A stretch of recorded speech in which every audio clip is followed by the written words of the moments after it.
தெய்வம் ஒரு புற பக்கம் துணை என நிற்கும் இருபுறம் 8 திசைகளும் தொட்டு தகர்த்திட கேட்கும் நம் முரசு.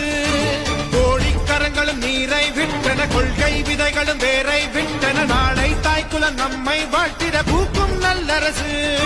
குற்றம் செய்தவன் கொற்றவனாயினும் கோட்டை கொத்தனம் கொண்டவனாயினும் தர்மம் கெட்டது தட்டி கேட்பது எந்த வாழ்க்கை நெறி. நோட்டை கொடுத்திங்கு ஓட்டை கேட்பவர், கேட்டை விளைத்திங்கு நாட்டை கெடுப்பவர், மூட்டை முடிச்சுடன் ஓட்டம் எடுத்திட செய்வான் விருதகிரி.